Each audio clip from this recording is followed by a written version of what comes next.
The master Prakash classes YouTube channel आप सभी लोगों का स्वागत करता है।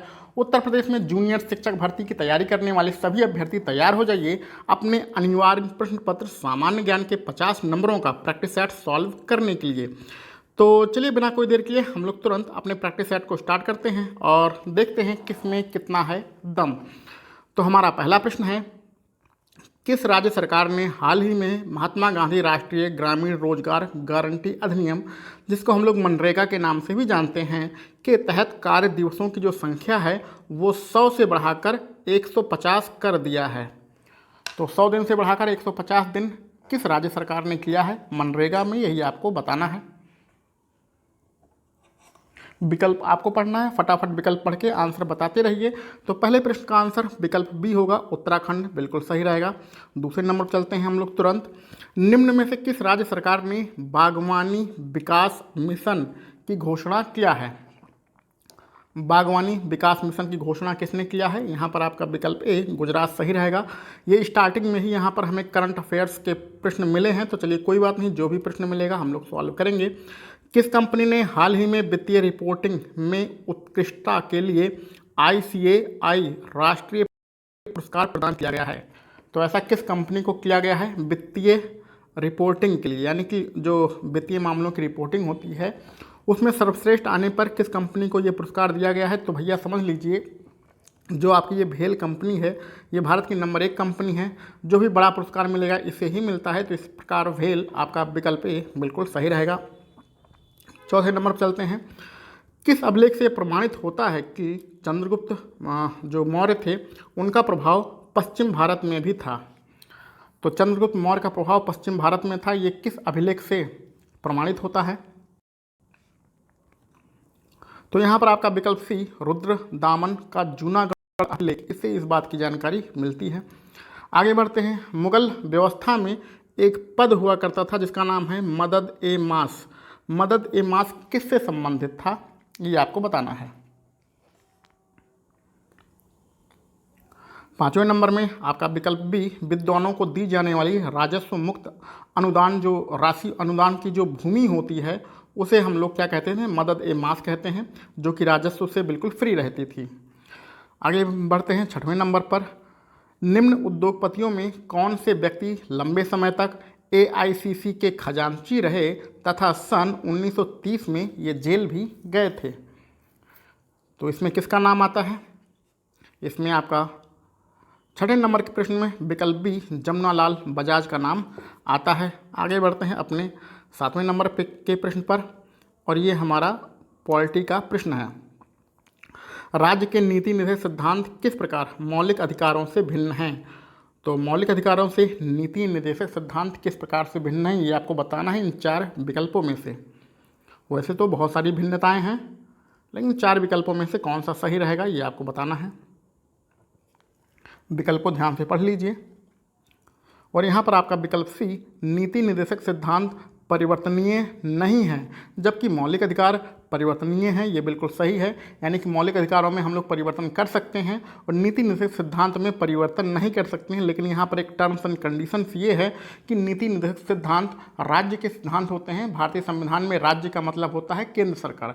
केंद्र सरकार चाहे उसे लागू करे चाहे ना लागू करे, और प्रांत मतलब कि जो हमारे वर्तमान में राज्य सरकार है जैसे उत्तर प्रदेश, मध्य प्रदेश, वो चाहे तो नीति निर्देशक सिद्धांत को लागू करें अथवा ना करें। तो ये अनिवार्य नहीं होता है, मौलिक अधिकार अनिवार्य होता है। चलिए ज़्यादा डिस्कशन नहीं करेंगे, आगे बढ़ते हैं 8वें नंबर पर। संविधान में मंत्रिमंडल शब्द का प्रयोग केवल एक बार किया गया है, और ये कहाँ पर किया गया है? तो मंत्रिमंडल शब्द कहाँ पर प्रयोग में लाया गया है? 8वें नंबर में आपका विकल्प ए आर्टिकल 352 बिल्कुल सही रहेगा, आर्टिकल 352। आगे हमें जोड़ा मिलाना है, तो पहले हम लोग जोड़ा मिला लेते हैं, बाद में विकल्पों को देखेंगे। ठीक है, बहुत आसान है, कोई ज़्यादा इसमें दिक्कत होने वाली नहीं है, क्योंकि सबसे जो गर्म स्थान होता है सबको पता है भैया, सबसे गर्म स्थान ये वाला है, सहारा है। पहले सबसे गर्म स्थान सहारा है। बी में क्या दिया है? सबसे ठंडा स्थान। तो इन 4 विकल्पों में सबसे ठंडा अंटार्कटिका ही दिख रहा है। ठीक है, सर्वाधिक वर्षा कहाँ होती है? चेरापूंजी में होती है। और अब बचा क्या? अत्यधिक सूखा कहाँ पड़ता है? तो जो बचा है उस पर लगा दो चिली पे, यानी कि 4 3 2 1 ये हमारा सही रहेगा। ये कहाँ पर आ रहा है? ये आपका विकल्प बी में आ रहा है, तो इस प्रकार विकल्प बी आपका बिल्कुल सही है। 10वें नंबर पर चलते हैं, 1 मिनट। हाँ, तिब्बत में मानसरोवर झील के पास जिस नदी का स्रोत है वह कौन सी नदी है? तो तिब्बत में मानसरोवर झील के पास से कौन सी नदी निकलती है, ये आपको बताना है। जल्दबाजी में गलत नहीं करना है। 10वें प्रश्न में आपका ये विकल्प डी सही रहेगा। उपयुक्त सभी यानी ब्रह्मपुत्र, सतलज और सिंधु ये सभी नदियाँ कहाँ से निकलती हैं? मानसरोवर झील के पास से ही निकलती। तो चलिए आगे बढ़ते हैं अपने 11 नंबर के प्रश्न पर। भारत सरकार ने अखिल भारतीय थोक कीमत सूचकांक के लिए आधार वर्ष 2004-5 से बदलकर किस वर्ष को बनाया है? तो जो महंगाई होती है उसका पहले आधार वर्ष 2004 और 5 था, अब कौन सा वर्ष बनाया गया है? तो 11 नंबर में आपका विकल्प बी 2011-12 बिल्कुल सही रहेगा। 12 नंबर पर चलते हैं। भारत में अधिवेशन निवारण अधिनियम कब से लागू किया गया है? तो अधिवेशन निवारण अधिनियम कब से लागू है? 12 नंबर में आपका विकल्प डी 2005 बिल्कुल सही रहेगा। तो आज कुछ खतरनाक प्रश्न हैं, ऐसे प्रश्न हैं जो हम लोगों ने आज तक भी नहीं देखे थे। विज्ञान का हमारा प्रश्न है 13 नंबर में, सही कथन को चुनिए। ये 4 आपके पास वाक्य लिखे गए हैं, इनमें सही कौन है ये आपको बताना है। और ये तरंगदैर्घ्य के बारे में सब बताया गया है यहाँ पर। विकल्पों को फटाफट पढ़ लीजिए और सही आंसर देने की कोशिश करिए। यहाँ पर आपका विकल्प बी, लाल जो रंग होता है उसकी तरंगदैर्घ्य ज़्यादा होती है और बैगनी जो प्रकाश होता है उसकी तरंगदैर्घ्य लाल रंग के प्रकाश से कम होती है। तो इस प्रकार हमारा विकल्प बी बिल्कुल सही रहेगा। 14 नंबर पर चलते हैं। प्रतिवर्ती क्रियाओं का नियंत्रण केंद्र कहाँ पर होता है? तो जो हमारे शरीर में प्रतिवर्ती क्रियाएं होती हैं उसका नियंत्रण कहाँ से होता है ये हमें बताना है। तो 14 नंबर में आपका विकल्प सी सही रहेगा। जो आपके रीढ़ की हड्डी होती है वहीं पर प्रतिवर्ती क्रियाओं का नियंत्रण होता है, जिसको हम लोग कशेरुक रज्जु के नाम से जानते हैं। ये शुद्ध हिंदी लिखा गया है। ठीक है, आगे बढ़ते हैं अपने 15 नंबर के प्रश्न पर और 1 मिनट का समय दीजिए, इसे पहले एडजस्ट कर लेते हैं। हाँ, संत कबीर के सम्मान में मगहर महोत्सव कब से मनाया जा रहा है? ये उत्तर प्रदेश से संबंधित प्रश्न है। यहाँ पर आपका विकल्प ए 1987 बिल्कुल सही रहेगा। 16 नंबर पर चलते हैं। किस अंतरिक्ष एजेंसी ने दुनिया का सबसे शक्तिशाली रॉकेट 17 जनवरी 2021 को लॉन्च किया? तो दुनिया का सबसे शक्तिशाली जो रॉकेट है ये एक ही एजेंसी है जो काम कर सकती है, नासा। इसी का नाम लगा दीजिए और आगे बढ़ जाइए। 17 नंबर पर चलते हैं। किस देश की सेना ने स्वदेशी रूप से विकसित guided multi launch rocket system जिसका नाम है फतह-1 इसका सफल उड़ान का परीक्षण पूरा किया है? ये नाम से ही पता चल रहा है फतह कौन कर सकता है? अपना पड़ोसी नालायक देश जिसका नाम है पाकिस्तान। ये विकल्प भी यहाँ पर आपके 17 नंबर के लिए सही रहेगा। 18 नंबर पर चलते हैं। कुछ प्रश्न ऐसे हैं इसमें जो इधर उधर के प्रश्न हैं, लेकिन कोई बात नहीं, हम लोग अपना प्रैक्टिस सेट सॉल्व करेंगे। उत्तर प्रदेश में लघु और मध्यम उपक्रमों को जिसके द्वारा दीर्घकालीन ऋण उपलब्ध कराया जाता है उसका क्या नाम है? यानी कि अगर आपके पास लघु और मध्यम उद्योग हैं तो आपको ऋण कहाँ से मिलेगा यही बताना है। ये सारे जो प्रश्न हैं ये उत्तर प्रदेश के प्रश्न हैं। यहाँ पर विकल्प सी सही रहेगा। उत्तर प्रदेश वित्तीय निगम ऋण प्रदान करता है। 19 नंबर पर चलते हैं। हिंदू मुस्लिम एकता का प्रतीक सुलह कुल उत्सव ये कहाँ मनाया जाता है? तो सुलह कुल उत्सव भैया मनाया जाता है आपके 19 नंबर में सबसे जो आखिरी विकल्प है आपका विकल्प डी, आगरा में। 20 नंबर पर चलते हैं। उत्तर प्रदेश में विश्व भारती पुरस्कार कौन प्रदान करता है?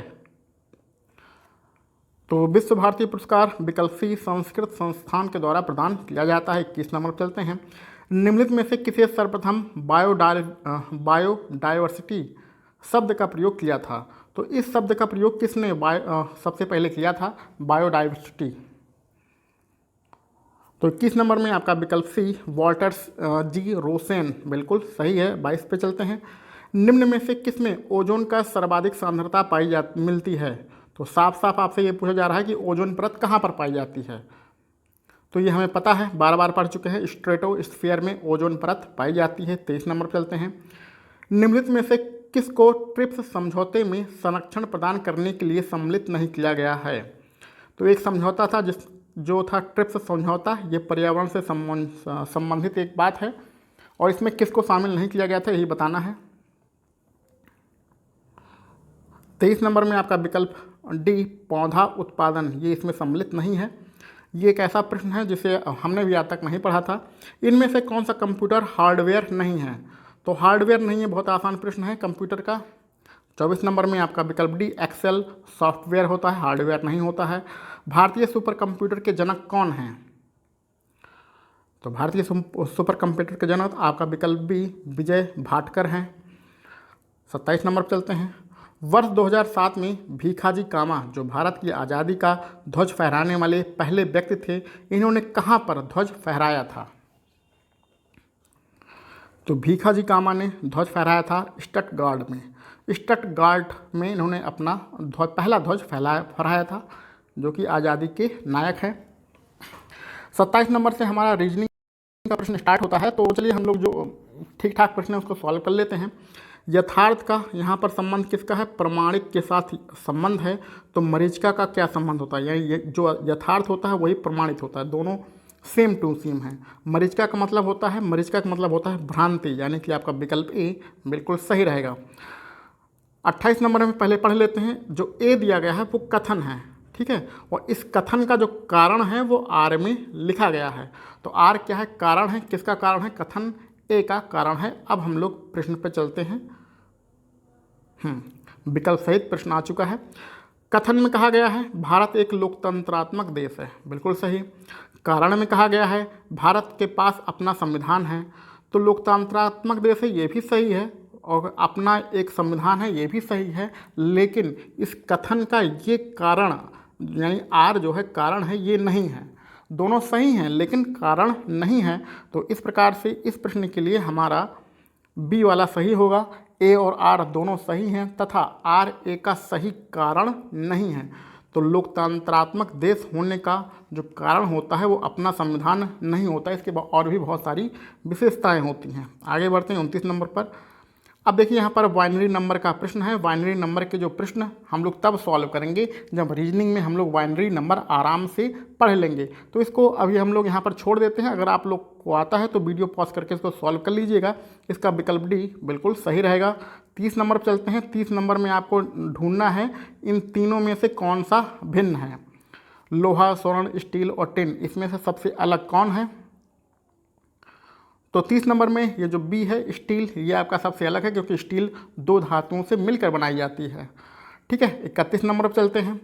31 नंबर में एक आपका क्लॉक वाला प्रश्न है, आसान प्रश्न है, इसको सॉल्व कर लेते हैं। महेश अपने घर से सुबह 7:40, और देखिए ये यहाँ पर गलत लिखा है। महेश अपने घर से सुबह 7:40 पर निकलता है और 25 मिनट में राम के घर पहुंच जाता है। अपने घर से निकलकर 25 मिनट में राम के घर पहुंचता है।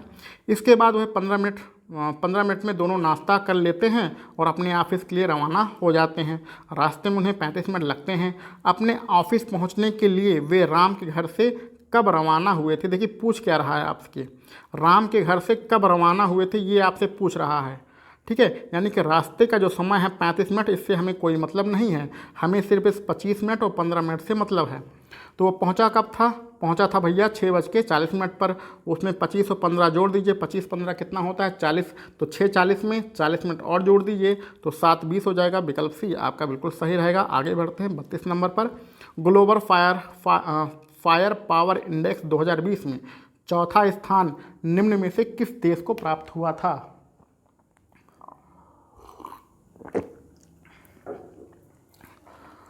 बीच बीच में पानी पीना बहुत ज़रूरी है। यहाँ पर आपका विकल्प ए बिल्कुल सही रहेगा। आगे बढ़ते हैं 23 नंबर पर। फिलिस्तीन ने कितने वर्षों के बाद साल 2021 में अपना पहला राष्ट्रीय चुनाव आयोजित कराने के लिए तैयार हुआ है? तो फिलिस्तीन में बहुत दिनों बाद 2021 में चुनाव होगा और कितने वर्ष बाद होगा ये आपको बताना है। 33 नंबर में विकल्प ए 14 साल बिल्कुल सही है। ये 34 नंबर का जो प्रश्न है ये कैलेंडर का प्रश्न है, ये वाला 34 नंबर आप इसको सॉल्व कर लीजिएगा। हम लोग इसको आप यहाँ पर सॉल्व नहीं करेंगे। हम लोगों ने टोटल 20 प्रैक्टिस सेट बनाए थे, किसके?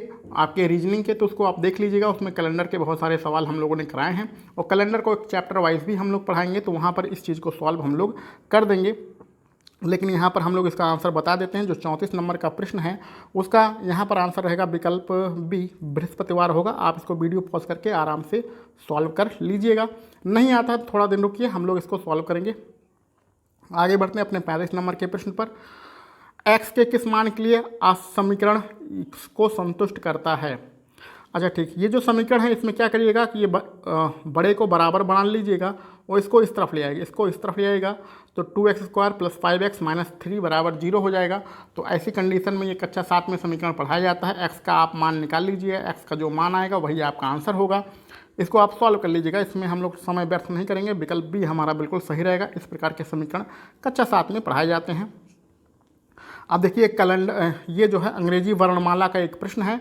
तो अंग्रेजी वर्णमाला के हम लोग ढेर सारे क्वेश्चन सॉल्व कर चुके हैं। वीडियो पॉज करके आप इस प्रश्न को आराम से सॉल्व करिए, फिर इसका आंसर बताइए। हम इसका आंसर यहाँ पर बता दे रहे हैं। आपका विकल्प बी 36 नंबर में बिल्कुल सही रहेगा। 37 नंबर पर चलते हैं। जलियांवाला बाग हत्याकांड की जांच के लिए कांग्रेस ने तहकीकात कमेटी बनाई थी। कब बनाई थी? 1919 में, जो जलियांवाला बाग कांड हुआ था। इसके अध्यक्ष कौन थे? तो इसमें विकल्प ए मदन मोहन मालवीय बिल्कुल सही है।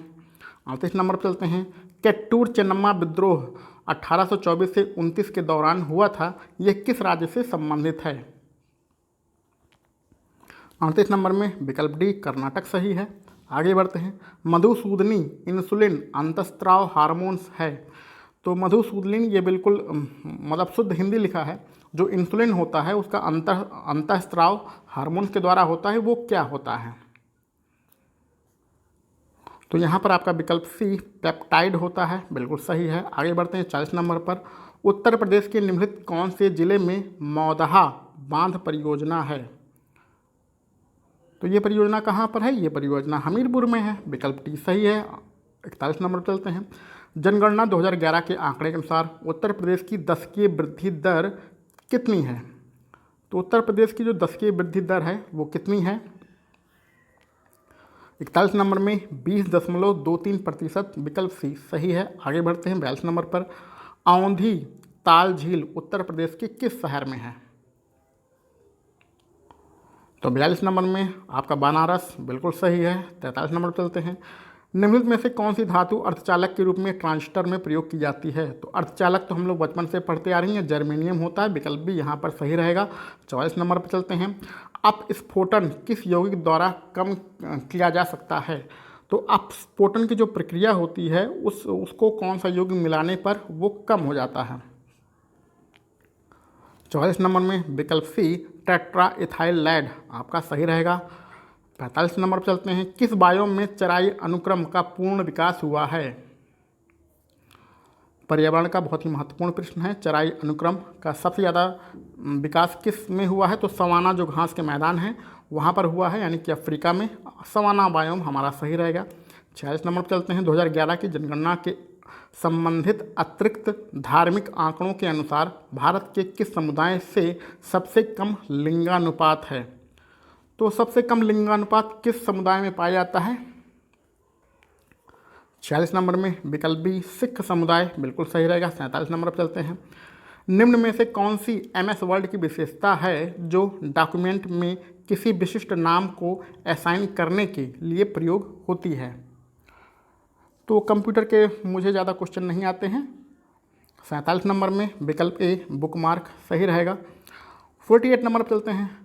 इंस्टेंट मैसेजिंग IM सेवाएं निम्नलिखित में से किस श्रेणी की सेवाओं में आती हैं?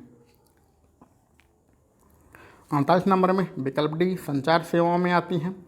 एक पुस्तक है जिसका नाम है श्रीदेवी गर्ल वुमेन सुपरस्टार, इसके राइटर कौन हैं? यहाँ पर आपका विकल्प सी सत्यार्थ नायक बिल्कुल सही है। और आज के अपने आखिरी प्रश्न पर बढ़ते हैं। न्यूनतम मजदूरी अधिनियम भारत सरकार की आर्थिक क्षेत्र में काम करने वाले लोगों के लिए न्यूनतम मजदूरी तय करने का अधिकार देता है। न्यूनतम मजदूरी अधिनियम किस वर्ष लागू किया गया था? तो न्यूनतम मजदूरी अधिनियम भैया विकल्प सी 1948 में लागू किया गया था।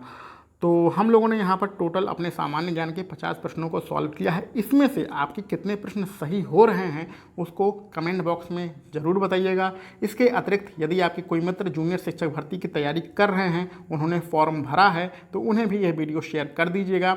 और आज के प्रैक्टिस सेट की एक खासियत ये थी कि इसमें जो है आपके उत्तर प्रदेश के कुछ ज़्यादा ही प्रश्न आ गए थे।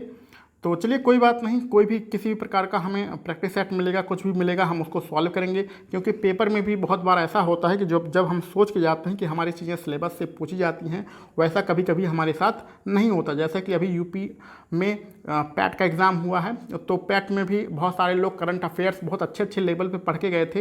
ये फर्स्ट शिफ्ट की बात कर रहा हूँ, जो सुबह के मॉर्निंग शिफ्ट में पेपर हुआ था। लेकिन उसमें ऐसे करंट अफेयर्स पूछी गई थी, लगभग 10 नंबरों की करंट अफेयर्स थी, जिसमें से आप 2 या 3 ही प्रश्न कर सकते थे। इससे ज़्यादा करना बहुत ही ज़्यादा मुश्किल था। तो कभी कभी अनएक्सपेक्टेड चीज़ें आ जाती हैं। इस प्रैक्टिस सेट में जो अनएक्सपेक्टेड था वो ये था कि उत्तर प्रदेश से संबंधित बहुत ज़्यादा प्रश्न थे। तो चलिए कोई बात नहीं, हमें जो मिलेगा उसको हम सॉल्व करेंगे। चलिए मिलते हैं हम लोग अगले किसी प्रैक्टिस सेट में। आप सभी लोगों को वीडियो देखने के लिए बहुत बहुत धन्यवाद।